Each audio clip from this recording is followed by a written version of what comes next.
Hey friend, please subscribe. 1 second for you. Big deal for me. I thought losing her was the worst pain I'd ever feel. I was wrong. My name is Tyler. I'm 18 years old. I live in Fort Collins, Colorado. Mia and I had been together since sophomore year. She was sharp and driven, the kind of girl who knew what she wanted and usually got it. We talked about everything, starting a life together, moving to Denver, opening that record shop with the little coffee bar in the back. It sounded dumb to some people, but to us it was perfect. We'd stay small, stay weird, and stay together. That was the plan, until it wasn't. It started slow. Summer after graduation, her texts got shorter. Her voice changed, like she was holding back. She started throwing around phrases like finding herself and new chapters. I didn't want to believe it meant anything. I figured she was just stressed or tired or bored. But I was wrong. It was a Thursday in October, one of those weird days where it feels like fall and summer are still arguing. She asked me to meet her at the lake, the spot where we had our first kiss, where she told me she wanted to marry me someday. That should have been a red flag right there. She was already sitting when I got there, hoodie zipped up, hair in a messy bun. No smile, no warmth. Just this distant look, like I was a stranger she had to break bad news to. "Hey," I said, trying to keep it normal. "Hey," she replied. Her voice was clipped. She didn't wait long. "Tyler, this isn't working anymore." My chest tightened. "Wait, what?" "I'm leaving for Boston early. I need time, space, to figure things out." My hands were cold. "Boston? Since when?" She sighed, like I was making this harder than it needed to be. "It's been in the works for a while. I didn't tell you because I knew you'd try to stop me." I didn't speak. I couldn't. I just stared at her. She looked past me like she couldn't handle eye contact. No tears, no apology. Just the end. She stood up and walked away. Just like that. She didn't turn around. And I stood there like an idiot. Frozen. Humiliated. Still clutching the stupid bracelet I had planned to give her. One with a little mountain charm for Denver. For us. I told myself I'd get over it. That she was just scared. That she'd come back. But 10 days later, the truth hit harder than the breakup ever could. Mia hadn't just walked away. She'd already been seeing someone else. For weeks. Suddenly, the dream we built wasn't just gone. It had never really been mine to begin with. I didn't leave my room much after that. Days blurred together. I'd go on long walks at night just to breathe without crying. I skipped meals, stopped answering texts, barely checked in with work. Mostly I just lay in bed staring at old photos on my phone, screenshots of our dumb text fights, voice memos of her laughing, things that now felt like evidence in a trial I'd already lost. My mom didn't push me. She figured it was just a bad breakup. And maybe it was, for a while. Until one morning something shifted. It started with a bank statement. I was looking through some online charges, trying to remind myself what day it was. That's when I saw it. Mother's Choice, $42.67. Then another one. Sunbeam Pharmacy, $18.89. There were 3 charges over 2 weeks, all unfamiliar. I thought maybe Mom had used my card. She sometimes mixed them up.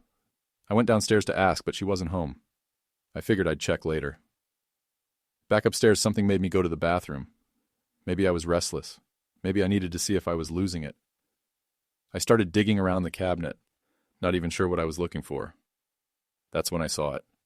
Behind my shaving cream, wedged between some allergy pills and a crusty old razor, was a plastic test. Faded, but clear enough. 2 pink lines. I froze. I stared at it, hands shaking. I didn't know how long it had been there or why it hadn't been thrown out. But it was recent. It had to be.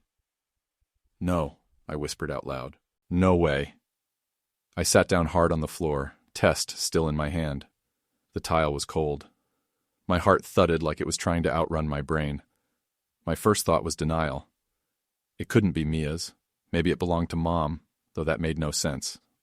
Maybe one of her friends? Ridiculous. The truth was screaming at me and I was trying to mute it.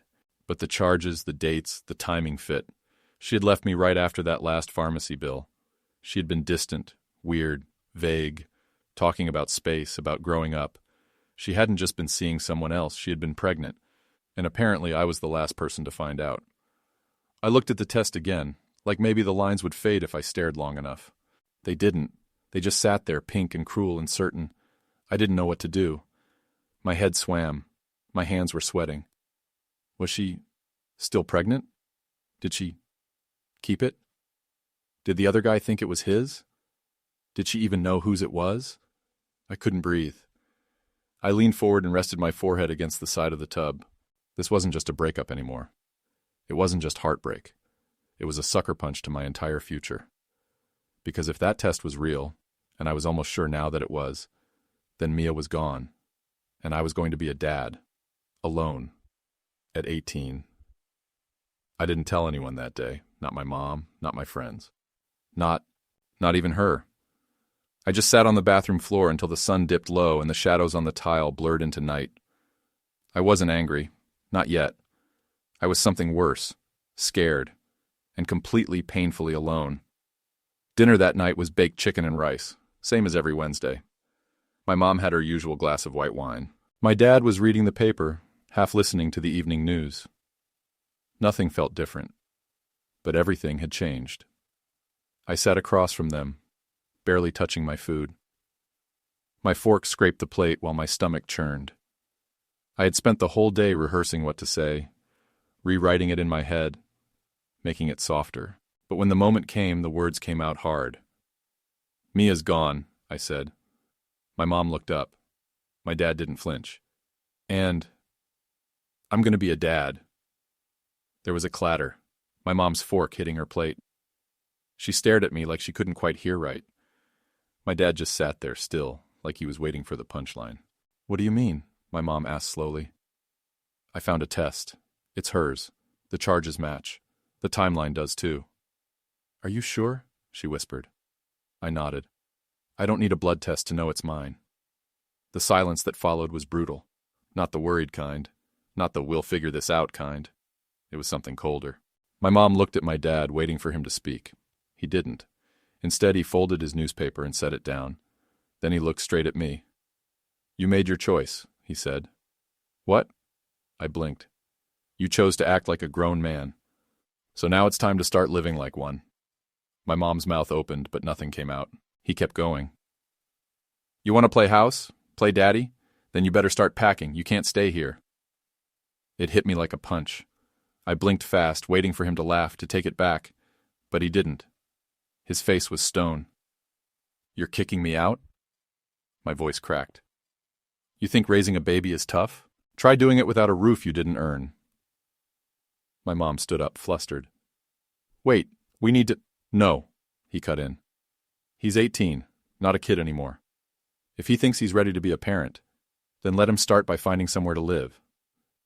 I looked at her, pleading, but she just stood there, frozen between him and me. I pushed my chair back and stood. The scrape of wood on tile echoed too loud in the quiet. "So that's it?" I said. "You're just throwing me out." "We're not throwing you out," my mom said weakly. "You just can't stay here." My mouth felt dry. "You want me to be responsible? Fine." I went to my room and stuffed what I could into a trash bag. Clothes, phone charger, my wallet with $62 in it, a pair of shoes. I didn't cry, I was too numb. When I walked back out, my dad didn't look up. My mom did. Her eyes were glossy. She opened her mouth to say something, but closed it again. I walked out the front door without another word. The sky was dark, the air sharp. I had no car, no plan, no idea where I was even going, except there was one person left, someone I hadn't called in years. I pulled out my phone, stared at the number. My thumb hovered over the screen, then I pressed it. The phone rang once, twice, then, "Hello?" Her voice. Soft, familiar. "Grandma," I said, voice breaking, "it's me." She didn't hesitate. "Come on home," she said. And I did, trash bag in hand, pride in shreds. But for the first time that night, I didn't feel entirely alone. My grandma lived 2 towns over in a weathered little ranch with peeling shutters and a broken porch swing that never quite swung right. The drive there took an hour, half of it in silence. The other half in tears I kept wiping on the back of my sleeve. She opened the door before I even knocked. There she was, Doris, in her slippers, wearing one of those floral housecoats she always called easy to wash. She looked older than I remembered, but her eyes were the same. Soft, steady, unbothered. "Hey, honey," she said like I'd just stopped by after school. I stood there on her porch, trash bag slung over my shoulder, face puffy from crying, and for the first time in days, I didn't feel like a failure. "I didn't know where else to go," I whispered. "You don't need to explain anything," she said, reaching for the bag. "Let's get you inside." Her house smelled like peppermint tea and fried potatoes. The floors creaked, the ceiling fan clicked every few seconds, and the couch was covered in a blanket she'd crocheted sometime back when TV remotes were still wired. It was the warmest place I'd ever stood. "Sit," she said, heading to the kitchen. "I'll make grilled cheese." I didn't argue. That night, she fed me 2 sandwiches, poured me a glass of milk, and didn't ask a single question until I was ready to talk. I told her everything in bits and pieces. About Mia, about the test, about my parents, about how I didn't even know where to begin. When I finally stopped, she just nodded. "We'll figure it out," she said. I didn't realize how much I needed those words until I heard them. She set me up in the guest room, a small space with faded wallpaper and a lamp shaped like a duck. There was a twin bed with a patchwork quilt and a dresser that smelled faintly like old perfume. That night, I lay in bed staring at the ceiling, waiting for the next wave of panic to hit. But it didn't. For the first time in weeks, I slept through the night. The next morning, I woke up to eggs frying in the pan and the radio playing some old country station real low. Doris was humming along as she flipped bacon, like having a surprise houseguest was nothing new. She poured me coffee without asking, set down a plate, and said, "We need to get you a jacket, it's getting cold." I nodded, throat tight. We didn't talk about what came next. Not yet. But in small ways, she made space for me like I belonged. She cleared a shelf in the bathroom, added my name to the Wi-Fi, showed me where she kept the bread and how the back door stuck if you pulled too hard. In a world that felt like it had shoved me out, she invited me in. Doris didn't have much. A modest pension, a beat-up sedan, a fridge full of casseroles wrapped in foil. But somehow it was more than I'd ever been offered. She didn't ask me to prove I deserved help. She didn't tell me to grow up or lecture me about consequences. She just listened, and fed me, and handed me a spare key without ceremony. In the weeks that followed, I started to breathe again. I still didn't know if I could do this. Raise a kid, build a life, make peace with how fast everything had changed. But I knew one thing for sure. I had landed somewhere safe. And sometimes, that's enough to start climbing. I got the job at Jimmy's Tire and Lube 2 weeks after moving in with Doris. I'd walked in just to ask about oil changes. Hers were way overdue. But Jimmy saw something in me, I guess. Maybe it was the way I talked about filters. Maybe it was just pity. Either way, he offered me a part-time spot on the spot. "You got hands that look like they've worked," he said. "That's good enough for me." It wasn't glamorous, but it was something. Greasy fingernails, sore wrists, a lot of sweat, but also a lot of quiet. And for a while, that quiet felt like medicine. Doris would pack me a sandwich most mornings, bologna with too much mustard, and leave it in a paper bag on the kitchen table with a sticky note. "Be safe. Don't forget to eat." Always underlined twice. After a month or so, I asked her if I could clear out the sunroom. She looked up from her puzzle and raised an eyebrow. "What for?" "A nursery," I said. "Just a corner, really." She didn't ask questions, just nodded. "Need me to move the sewing machine?" We made space. I dragged out dusty boxes. She vacuumed. Together we rearranged her plants to get more light in. Then we drove to a thrift store 3 towns over and picked up a used crib for $20 and a rocking chair for $15. She made new cushions for it out of old curtains. There wasn't much in the room yet. Just the crib, the chair, a shelf with 4 kids' books, and a stuffed frog Doris swore had belonged to my dad. But when I stood in the doorway at night, staring in at it, it felt like a beginning.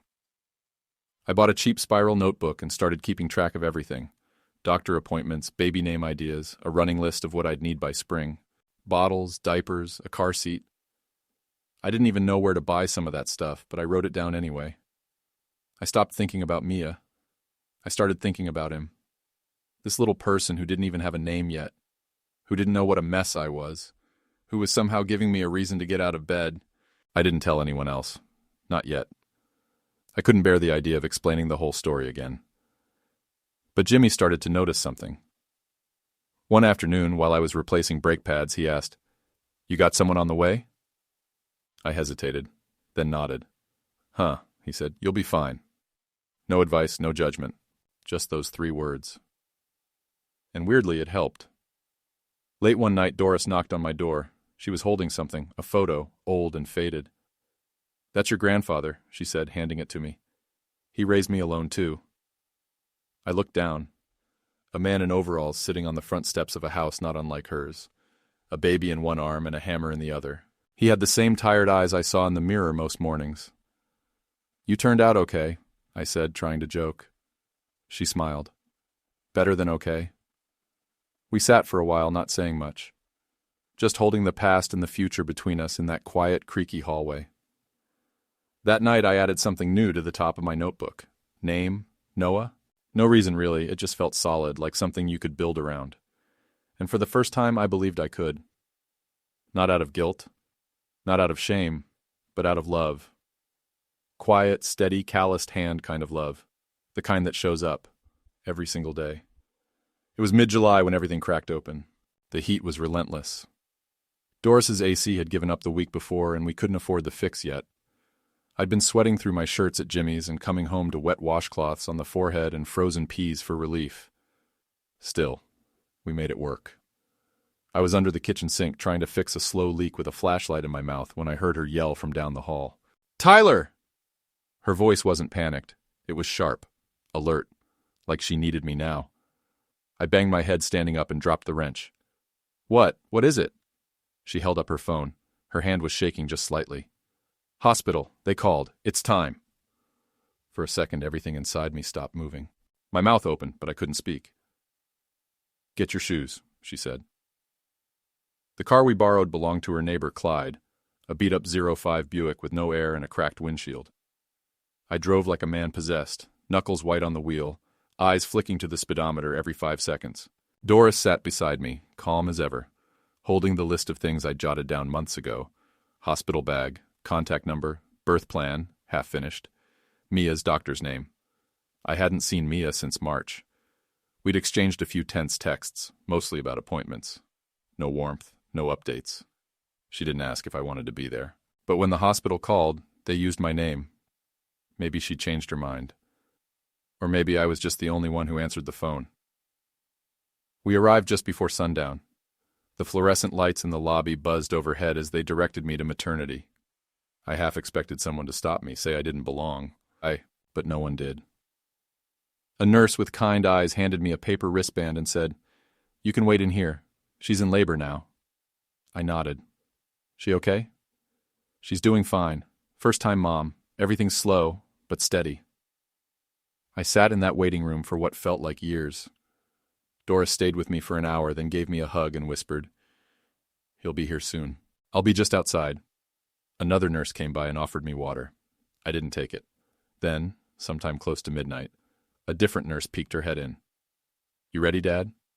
That word, Dad. It clanged around in my chest, unfamiliar but not wrong. I stood up, legs weak. They let me in. Mia was already holding him. She didn't look at me, didn't say much. Her face was pale, her eyes distant. But she didn't argue when the nurse gently placed the baby into my arms. 7 pounds, 4 ounces. Wrinkled, red-faced, fists clenched like he was ready to fight the world from the jump. He didn't look like her. He looked like me. Same nose, same cheeks, same small crease between the brows, like he already had questions.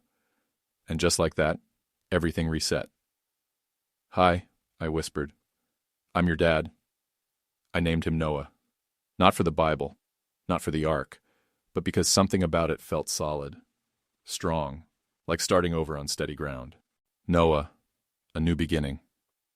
The fear didn't vanish, but it shrunk, just enough to let me breathe. Because in my arms, I wasn't the heartbroken kid anymore, or the runaway, or the mistake. I was something else now. I was someone's father. And that changed everything. I got certified in HVAC repair the fall after Noah was born. Most nights I studied while he napped on my chest, the book propped open with one hand and a highlighter in the other. It wasn't easy. The house was small, the money was tight, and I slept in 2-hour intervals. But somehow, it felt manageable. Not because it got easier, but because I finally had a reason to do it. Doris called it my working dad degree. Every time I passed a section, she baked a little something. We joked about it.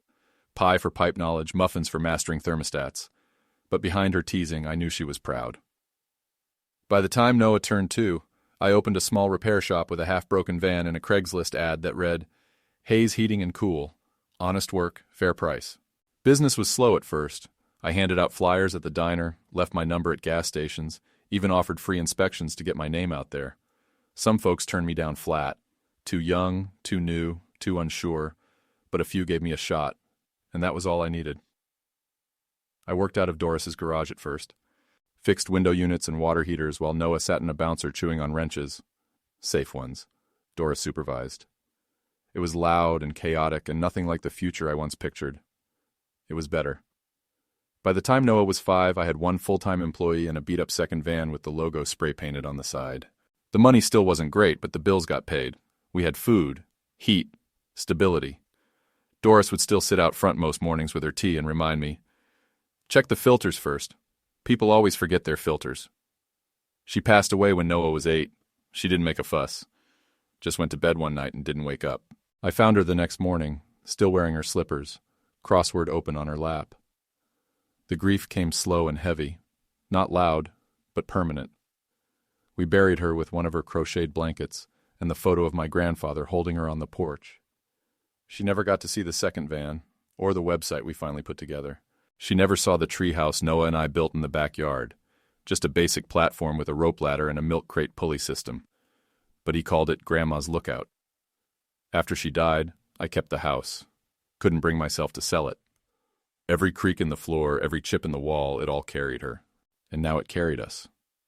Noah grew fast, smart, curious, quiet like me. He asked questions about thermostats and pipes, and why people paid so much to stay warm in the winter. I told him, because comfort is worth it. We had Sunday dinners, pancakes every birthday, camped out in the living room every Christmas Eve with Doris's old tree glowing beside us. It wasn't perfect. It wasn't flashy. But it was ours. Then one fall afternoon, years after the lake and the test and the trash bag full of clothes, I opened the front door and saw the past. My parents. They stood there stiffly, like they weren't sure if they should have knocked harder or not come at all. My dad's hair was thinner. My mom had crow's feet she probably didn't want me to notice. Neither of them looked proud. But they looked present. Noah, now 10 and all legs, came up beside me. I didn't say much, just opened the door a little wider and said, "Hey, bud, this is your grandma and grandpa. They've come a long way. Might be worth hearing them out." And that was that. My life didn't rise out of anger. It rose because I had no other choice. But when I looked at them, standing there on the porch, I rebuilt with my own hands, I realized something simple and true. I had something they didn't, peace. My dad cleared his throat first. It was one of those awkward, deliberate sounds that meant he was trying to find the right words but didn't have any. My mom stood next to him, blinking fast, like she didn't trust herself to open her mouth without crying. Noah stood beside me on the porch. He was almost up to my shoulder now. Long arms, knobby knees, eyes too grown for his age. I could feel him watching me, not them, waiting to see what I'd do. I didn't slam the door, didn't hug them either, just stepped back and held it open. "Noah," I said, calm and quiet, "this is your grandma and grandpa. They've come a long way. Might be worth hearing them out." He nodded once, didn't smile, didn't speak, but he stepped aside and let them in. I watched as they looked around like tourists in a museum. My mom's eyes went straight to the mantel where Doris's framed photo sat next to Noah's kindergarten handprint. My dad glanced at the rocking chair in the corner, the one I had sanded and repainted after Doris died, the one he never helped fix. We all stood in the living room for a beat too long. Then I motioned toward the couch. "You can sit." They did, carefully, like the cushions might judge them. I went to the kitchen and poured tea into 2 mugs. Doris's old ones, the ones with the mismatched florals she picked up at yard sales. I didn't mean to grab those. I just did. They felt right. When I brought the cups out, my mom hesitated. "These were hers, weren't they?" she asked. Yep. She nodded. Didn't say thank you. Just took a sip and looked down at the steam. The silence was thick but not angry, just unfinished. I saw the trucks outside, my dad finally said. 3 now? 4, actually, I replied. Hired another guy last spring. He nodded like he didn't know what to do with that information. Like maybe he expected me to still be scraping by with nothing but duct tape and a wrench. My mom set her cup down with a clink. Tyler, she said softly. We didn't come to ask for anything. That's good, I replied, not unkindly. She paused, pressing her fingers together. We saw Noah's photo in the paper. The school put him on the front page for that community build he did. He helped lead the whole project, I said. Designed the ramp himself. He looks so grown, she whispered. So much like you did at that age. I didn't respond. I didn't need to. They looked around again, at the walls I'd painted, the table I'd built, the photos of birthdays and treehouse mornings and camping trips, the life they hadn't been there for, the life they gave up the night they told me to pack my things. We weren't good parents, my dad said. The words landed like bricks. And we weren't good people that night. That night. I let that phrase hang there. I could have corrected it. Could have said nights, years. But I didn't. Noah sat cross-legged on the floor, watching everything like a movie. He didn't speak, but I could feel him memorizing it all. My face, their posture, the way I kept my voice even. I didn't forgive them to make peace with them. I forgave them to stop carrying the weight of what they did. Look, I said, you're welcome here. If Noah wants to know you, I'm not going to stop that. But this isn't a reset. It's not a redo. They nodded, almost in unison. My mom's eyes watered. She wiped them before they could spill. I stood up and stretched. There's leftover casserole if you're hungry, I said. My dad looked surprised. You made it? No, I said with a faint smile. She taught me.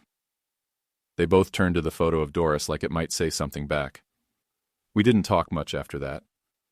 Just sat in the living room while the afternoon sun poured in, drinking tea in her old cups, in a house they never helped build, and that was enough, because I didn't need their approval. I had something better. A home they only got to witness, not define.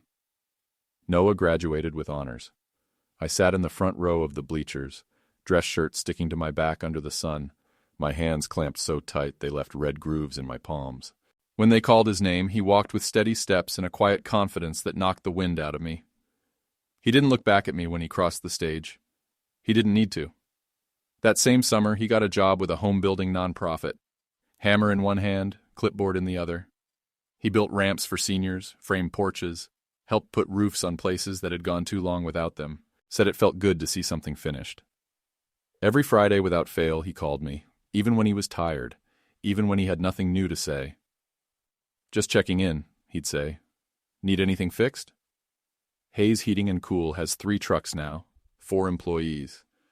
We work year-round and book out 2 months in advance every winter. Still in the same house, same logo, same promise.